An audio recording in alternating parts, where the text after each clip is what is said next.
Hello and welcome back. This is Sherry with Heart and Soulful back in the studio. I thought it was time I get back to working on my French journals that I have started.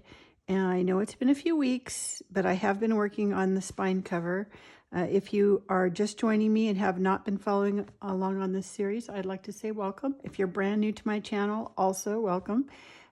If you would like to subscribe to my channel, click on the subscribe button and then the little bell if you would like notifications when I do post something new.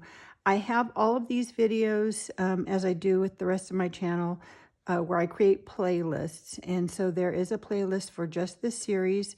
I will link that down below so that if you want to start from the beginning, if you haven't been watching, you can see what I'm up to so far. I also have an ongoing list of different materials and things that I have been referring to in the video. So that is also down in the description. So I have been off for a few weeks. I went on a little vacation and then I had company for a week, and then I've been kind of getting back into the groove, and I'm picking up back into my jewelry, which I have not done in a long time. So that was the last video I posted, was me working on my packaging. Over COVID, I didn't sell too much. I wasn't really working at it because I was so busy working on this new stuff that I'm learning, that I hadn't been focusing on that jewelry business at all. So I was really running out of my packaging materials and that sort of thing. So I did post a video where I show you kind of how I gift box all of the jewelry. Even if you're ordering it for yourself, it all comes wrapped up in a nice little gift box. So that was my last video, and I'm still kind of working on that. I'm trying to get some things listed into my Etsy shop. So I hope you'll go and check that out if you're just curious some of the other things that I do. So back to the journal that I'm working on today, again, is my French inspired journal, and it's using the digital kit that I created along with some other things. This is just kind of a refresher if you haven't seen the previous videos. I am making a fabric spine cover. This was using a recycled book that already had a spine, but I didn't like the spine. And because of, I'm doing a reproduction of the actual vintage cover of the one that I sold previously. And so I'm actually working on 4 if you haven't been watching this. These 2 are larger versions, similar in size. This one's a little bit smaller. This one was showing how to put together the similar type book if you have just a front and back cover and no spine, creating your own floating spine. So I'll need a cover for this one. And then I have these 2 I'm going to be adding things to and decorating more of the insides. But these 2 smaller ones are not using those kits, maybe using some French ephemera type materials, but more of a blank journal. I'm not going to do any extra decorating. So I'm going to list, this one is actually ready to go.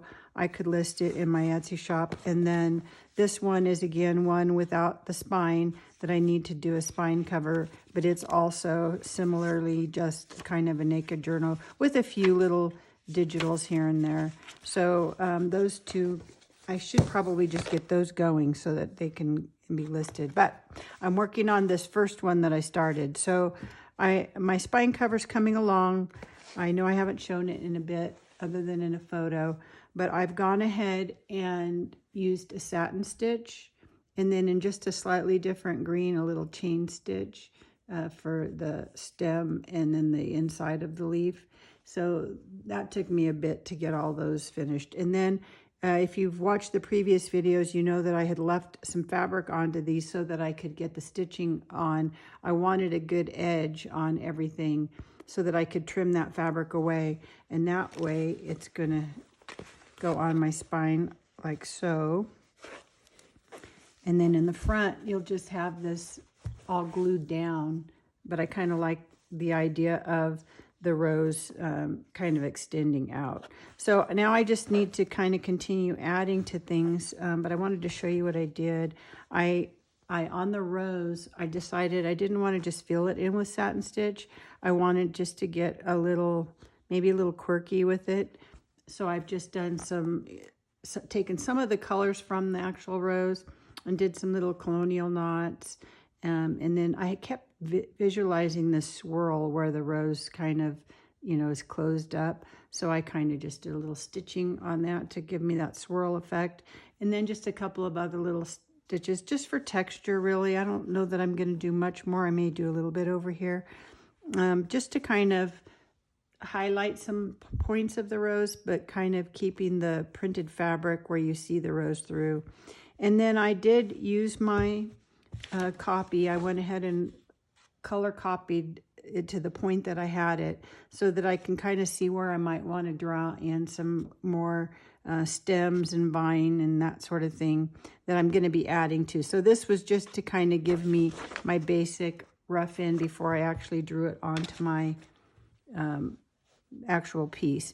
And again, I'm using this friction pen from Pilot that is disappearing. It's erasable ink. So that way you're going to probably cover it up anyway, but you can either heat kind of eliminates it, or even just using the eraser tip if you draw something on that you aren't going to end up covering up.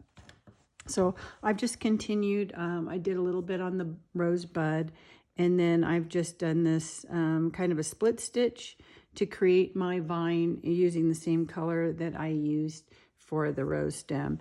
And I think on this, I'm going to do some different leaves. It's going to go more to the back of my spine. So I'll probably do maybe a smaller leaf or some flowers here. Not a rose. They may be a little bit more whimsical, and I might work that on camera today a little bit. And then it goes around to the back.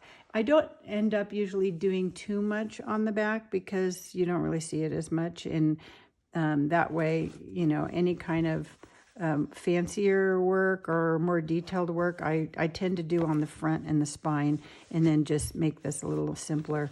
So far all I've done is I did add a couple of more little patches here because I want to keep that part pretty flat. And I may add some leaves and some type of flower. I think for the flowers, I'm kind of thinking that what I add will be maybe a little more whimsical, like I said, not a rose, so that this is really still kind of a focal point. So that's kind of my thoughts, but I haven't gotten too far about it. I did draw just a little leaf and a rosebud up here just to kind of decide where I wanted to end or how I wanted to end it. So I may do something kind of, I don't know that I'll do anything rose related on this part. So that's kind of where I'm at. The other thing that I do want to do is I want to add, let me see if maybe I get in here a little closer. I do want to add something here on this lace. And so I've been kind of looking at just different embellishment things. So as I'm getting near to finishing up the embroidery part of it, I pulled out a few things. These are just some little freshwater pearls. I thought about, you know, putting some here, but I'm not loving that so much. I did grab a couple of buttons, and when I pulled this out, these are vintage, and I was really kind of half tempted just to leave them on this little card and stitch the whole thing down, but that might be too much. So I'm kind of going to wait on that, I think. I want to also maybe find what closure that I'm going to use. I want to probably use a vintage button of some kind, and not knowing what that is, I don't want them to kind of overpower each other. So I need to see what I might be doing here. And then I may take these off and stitch them on just so they're not so stand out. The other thing that I've thought about adding is just a few little pearls there, here and there. And that might be actually enough depending on what button I end up choosing here. So that's just kind of where I'm at, still thinking about this. You could also use, you know, some kind of, maybe you have some little seed beads or even some little clear. These are just some little faceted crystal glass beads that might be cute, you know, not show up, kind of like, you know, a beaded wedding dress or something. That's just maybe even a mix of those and the pearls.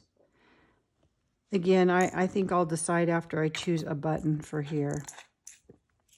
So I'm kind of just still working on this. I've done some different stitches when I added these patches, just kind of a little straight stitch, little crosses or X's since I did crosses here. And again, to kind of put that darker color into 3 spots, even though it's going to be wrapped around, you won't see them all together. I kind of just like to repeat the same thing.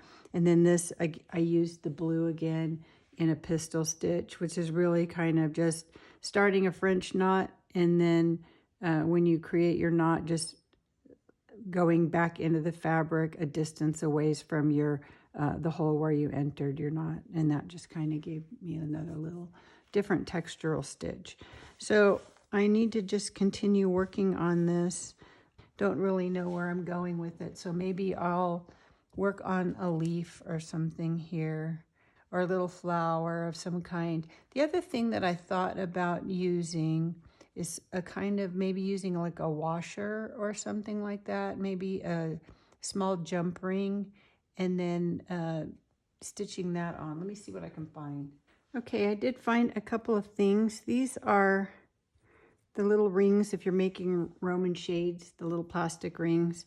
These are a little large for this, but I just kind of wanted to show you some different ideas of things that you could use. So if you wanted to make a larger flower, you could use this and then end up stitching thread to cover the whole thing. You could do that right onto your piece, or you can just do it ahead and then kind of like a little blanket stitch sort of thing, and then stitch it on. And then you could fill the center with a button or pearls or some turkey work, little loops or little clip to loops to make it kind of fluffy, and then do your petals, and that would just make an interesting flower. I've also have here some just little tiny washers. Same thing, you could cover that ahead of time or on your piece with your embroidery thread, and that would give you a nice kind of start to your center of your flower. That's a nicer size maybe for this.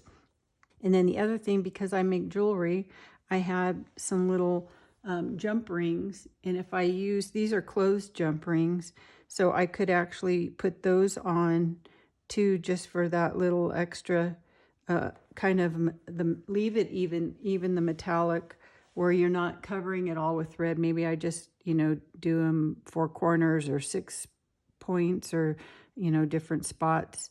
And then kind of have that be the start of a flower again. And then I'd have a little metal in it, which would be nice. I actually kind of like that, because this label, which came off of a vintage book, actually has the embossing was done in, metallic paint or ink or whatever it was. So that might actually be kind of nice. And then I found this as I was digging around in my jewelry things, and it's just a little embellishment that has 2 rings on it already, and it's kind of a little filigree, kind of like in my design here.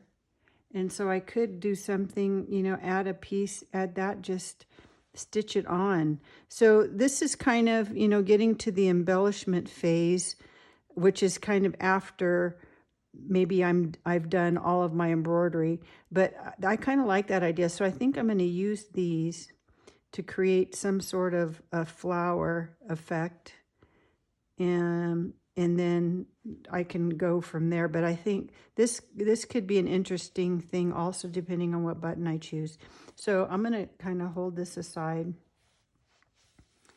and then we'll maybe work on these. So I think I have to decide a color, and maybe I want to keep it similar to what it is if I'm not going to cover the whole thing. So let me see if I have thread that is sort of an antique bronze look. Okay, I have this little thread. I have no idea where I got it. I think, a thrift store in a bag full of goodies. But it's kind of a nice color, so I think I'm just going to use that to stitch that on. It's pretty thin. It's about the thickness of 1 strand of embroidery floss, so I think I might add 2, double it up. And it's very similar. Oh, it's almost identical. I could have used this embroidery floss. It's very similar to this DMC 3045. So that also would have worked. So I need to kind of see where I might want a flower. and then I can mark it with my pen.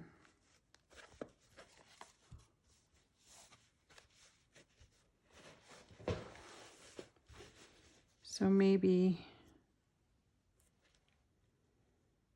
one kind of there. I like it going over that, the edge of this scrap piece. So kind of maybe here.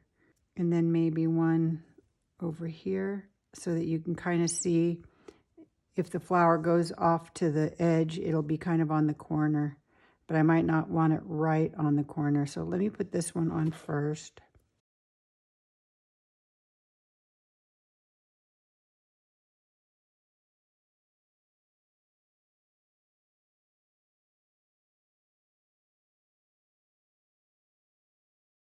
So I hope everybody's well and enjoying your summer. It's almost over. We're having the strangest weather here in Nevada. It's been very muggy. We're in high desert, so it's usually very dry. So for us, this has been very humid, very overcast, thunderstorms, that kind of thing. So I just have it tacked down with 4 right now. And I could do a few more here and there if I want. Or fill the whole thing in, but I kind of like seeing some of that metal.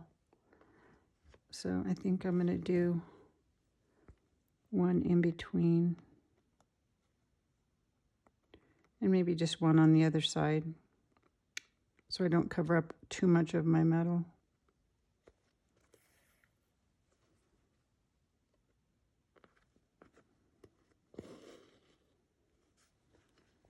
Okay, there's one.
So I've chosen some colors that, you might see inside of this. So kind of this goldenrod sort of color I really like. And this one has a little gold too. Just kind of a mauvey rose color and kind of a lighter plum color. And this has a lot of this kind of orange to it too. So I'm not sure what I'll use, but I kind of like this color palette for whatever flowers and then more leaves. So I'm thinking to do something with these.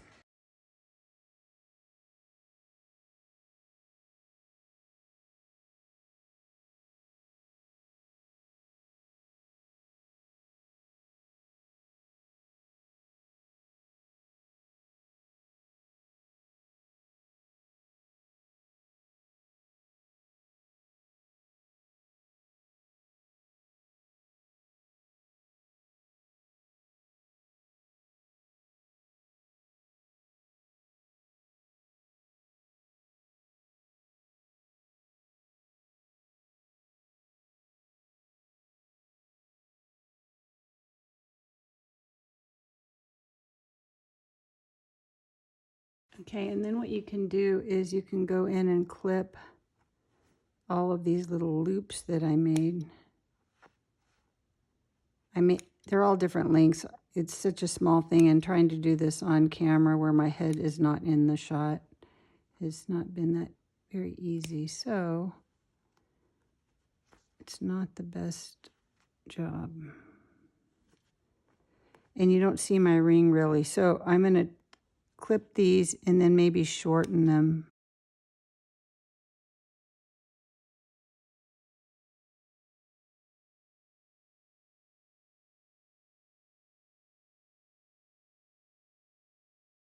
That way I have a nice little fuzzy center to my flower, and then I can still kind of see that ring around the edge. So we'll do that for this one. I don't know about the other two. And then let's see, what color do I want to make my flower? This color is DMC 356. And I think I'm going to do a combination of maybe these two colors. So maybe this will be on the outside. And I think this is, how many strands do I have here? 4. So I'm going to do 4 strands and just make some larger outer petals, I think.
Okay, I think you get the idea where this is heading.